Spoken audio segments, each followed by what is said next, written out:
Political ഇസ്ലാം കേരളത്തെ സംബന്ധിച്ചിടത്തോളം രണ്ട് സംഘടനകളെയാണ് ഇതിനകത്ത് കുറ്റപ്പെടുത്തുന്നത്. ഒന്ന് ജമാഅത്തെ ഇസ്ലാമിയാണ്, മറ്റൊന്ന് പോപ്പുലർ ഫ്രണ്ട്, ഇന്ന് നിരോധിക്കപ്പെട്ട സംഘടനയാണ് SDPI. ഈ രണ്ട് സംഘടനകളുമാണ് പൊളിറ്റിക്കൽ ഇസ്ലാമിനെ പ്രതിനിധീകരിച്ചുകൊണ്ട് പ്രത്യക്ഷമായിട്ട് വരുന്നത്. എന്നാൽ ഇവർ മാത്രമല്ല, കേരളത്തിൽ നടത്തിയിട്ടുള്ള നിരവധി കൊലപാതകങ്ങളുണ്ട്. മനസ്സിലായില്ലേ? രഹസ്യമായിട്ട് നടത്തിയിട്ടുള്ള കൊലപാതകങ്ങൾ ഇതിനകത്ത് ചില പോലീസ് റിപ്പോർട്ടിനെ അടിസ്ഥാനപ്പെടുത്തി അതും പറയുന്നുണ്ട്. ഇവിടെ പൊളിറ്റിക്കൽ ഇസ്ലാമിനെ പറ്റി പറയുമ്പോൾ ഈ മൗലികവാദികളായിട്ടുള്ള ആളുകൾ, മതമൗലികവാദികളായിട്ടുള്ള ആളുകൾ പറയുന്നത് ഇതാ ഈ പറയുന്ന ആൾക്ക് ഇസ്ലാമോഫോബിയ ബാധിച്ചിരിക്കുന്നു എന്നതാണ്, ഇസ്ലാം വിരുദ്ധത. ഇങ്ങനെയാണ് പ്രതിരോധിക്കുക, എന്നല്ലേ? പൊളിറ്റിക്കൽ ഇസ്ലാമിനെ എതിർക്കുമ്പോൾ ഇസ്ലാമിനെതിരാണ് ഇദ്ദേഹം. ഇവിടെ ഒരു കാര്യം അടിവരയിട്ട് പറയാൻ ഞാൻ ആഗ്രഹിക്കുന്നു. 1400-ഉം 100-ഉം തമ്മിൽ എത്ര വ്യത്യാസം അല്ലേ? 1400 എന്താ? ഇസ്ലാം മതം ലോകത്ത് ആവിർഭവിച്ചിട്ട് 1400 വർഷമായി. പക്ഷേ പൊളിറ്റിക്കൽ ഇസ്ലാം ലോകത്ത് ആവിർഭവിച്ചിട്ട് 100 വർഷമേ ആയുള്ളൂ. ജമാഅത്തെ ഇസ്ലാമിയുടെ സ്ഥാപനം ഇപ്പോൾ 1941-ലാണ് മൗദൂദിയുടെ നേതൃത്വത്തിൽ. 1928 ഈജിപ്തിൽ ഉണ്ടാക്കിയിട്ടുള്ള ഒരു സംഘടനയുടെ പേരാണ് മുസ്ലിം ബ്രദർഹുഡ്. എന്താ മുസ്ലിം ബ്രദർഹുഡിൻ്റെ മുദ്രാവാക്യം? അള്ളാഹു ആണ് ഞങ്ങളുടെ നാഥൻ, ജിഹാദാണ് ഞങ്ങളുടെ മാർഗം. അപ്പോൾ അള്ളാഹുവിൻ്റെ മാർഗത്തിൽ മരണമടയുകയാണ് ഞങ്ങളുടെ ഏറ്റവും വലിയ പ്രതീക്ഷ. ഇതാണ് മുസ്ലിം ബ്രദർഹുഡിൻ്റെ മുദ്രാവാക്യം.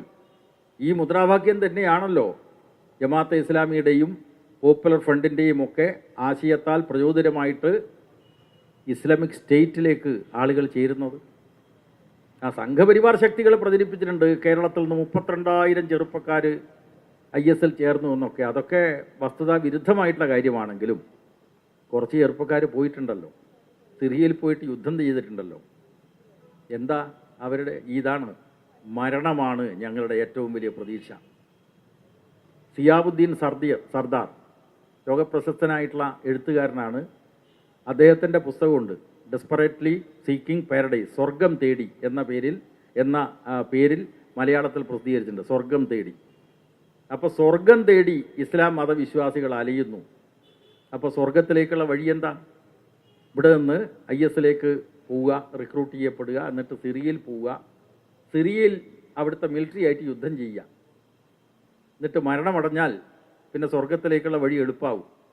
ആ സ്വർഗത്തിലേക്ക് പിന്നെ ഗേറ്റൊന്നും ഉണ്ടാവില്ല. സിറിയൻ പട്ടാളവുമായി ഏറ്റുമുട്ടി കൊല്ലപ്പെട്ടാൽ. ഇതല്ലേ IS മുന്നോട്ട് വെക്കുന്ന മുദ്രാവാക്യം. ഈ മുദ്രാവാക്യം മുസ്ലിം ബ്രദർഹുഡ് മുന്നോട്ട് വെച്ച മുദ്രാവാക്യമാണ്. ആ മുദ്രാവാക്യം തന്നെയാണ് അബ്ദുല്ല മൗദൂദിയും ജമാഅത്തെ ഇസ്ലാമി സ്ഥാപനത്തിലൂടെ പ്രഖ്യാപിച്ചത്.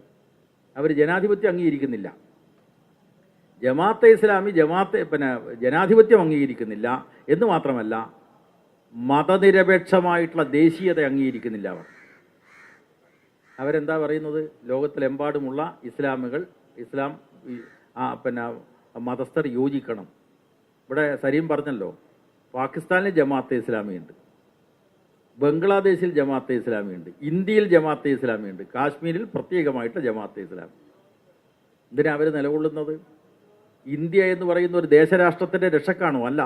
പിന്നെയോ ഇസ്ലാം എന്ന് പറയുന്ന ഒരു ദേശരാഷ്ട്രം ഉണ്ടാക്കാനാണ്. ഇന്ത്യയിൽ 14% ഇസ്ലാം മതവിശ്വാസികൾ. അതുതന്നെ ഒട്ടേറെ അവാന്തര വിഭാഗങ്ങൾ അതിനകത്തുമുണ്ട്. അപ്പോൾ അതുകൊണ്ട് അപ്രായോഗികമായിട്ടുള്ള മുദ്രാവാക്യം ഉയർത്തി മതഭ്രാന്ത് സൃഷ്ടിച്ചുകൊണ്ട് സ്വർഗത്തിലേക്കുള്ള വഴിയിൽ മരണമാണ് ഞങ്ങളുടെ ഏറ്റവും വലിയ പ്രതീക്ഷ. ഇങ്ങനെ ചിന്തിക്കുന്ന മതഭ്രാന്തന്മാരാണ് ഈ കേരളത്തിലെ തീവ്രവാദികളായിട്ടുള്ള ആളുകൾ. അതിനെ നമ്മൾ എതിർക്കണം. അപ്പോൾ അത് പറയുമ്പോൾ ഇസ്ലാമോഫോബിയ, രാജ്യത്ത് ഇസ്ലാമോഫോബിയ പ്രചരിപ്പിക്കുന്നതും മുസ്ലിം വിരുദ്ധമായിട്ടുള്ള വേട്ടകൾ നടത്തുന്നതും സംഘപരിവാർ ശക്തികളാണ്. സംഘപരിവാർ ശക്തികളുടെ അത്തരം നീക്കങ്ങളെ അതിശക്തമായി എതിർക്കുന്ന അവസരത്തിൽ തന്നെ സംഘപരിവാർ ശക്തികൾക്ക് പഞ്ചാര പായസം കുടിച്ച പോലെയാണ് ഇവരുടെ പ്രവർത്തനം. മനസ്സിലായില്ലേ? നല്ല കാര്യം. ഈ മതഭ്രാന്ത് മുസ്ലിങ്ങൾക്കിടയിൽ ശക്തിപ്പെടുന്നത് സംഘപരിവാർ ശക്തികൾക്ക് ആഹ്ലാദം നൽകുന്ന കാര്യമാണ്. ഇവർ പരസ്പര സഹായ സംഘമാണ്. അത് നമ്മൾ തിരിച്ചറിയണം. ജനാധിപത്യത്തെ RSS അംഗീകരിക്കുന്നുണ്ടോ? ഇന്ത്യൻ ഭരണഘടനയെ അവർ അംഗീകരിക്കുന്നുണ്ടോ? നമ്മുടെ രാഷ്ട്രശില്പികൾ 1950 ജനുവരി 26 ഭരണഘടന നിലവിൽ വന്നപ്പോൾ എല്ലാവരും ആഹ്ലാദിച്ചു. എന്താ RSSന്റെ തലവന്മാർ പറഞ്ഞത്? മനുസ്മൃതിയെ അടിസ്ഥാനപ്പെടുത്തിയിട്ടുള്ള ഭരണഘടനയാണ് വേണ്ടതെന്നാണ്. അപ്പോൾ ഇന്ത്യൻ ഭരണഘടനയെ അംഗീകരിക്കാത്തവരാണ് ഹിന്ദുത്വ തീവ്രവാദം മുന്നോട്ട് വെക്കുന്ന ശക്തി. അതോടൊപ്പം ഈ പറയുന്ന ഇസ്ലാമിക രാഷ്ട്ര സ്ഥാപനത്തിന് വേണ്ടി നിലകൊള്ളുന്ന ഈ ശക്തികളും. പക്ഷേ നിർഭാഗ്യവശാൽ കേരളത്തെ സംബന്ധിച്ചിടത്തോളം ഇത്തരം ശക്തികളെ പ്രോത്സാഹിപ്പിക്കുന്ന നിലപാടാണ് കോൺഗ്രസ് സ്വീകരിക്കുന്നത്. കാരണം ഇവിടെ കണ്ടല്ലോ, തരും തോറ്റതിൽ വളരെ സന്തോഷം പ്രകടിപ്പിച്ചുകൊണ്ട് ആദ്യം ജാഥ നടത്തിയതാരാ? പാലക്കാട് SDPI അല്ലേ?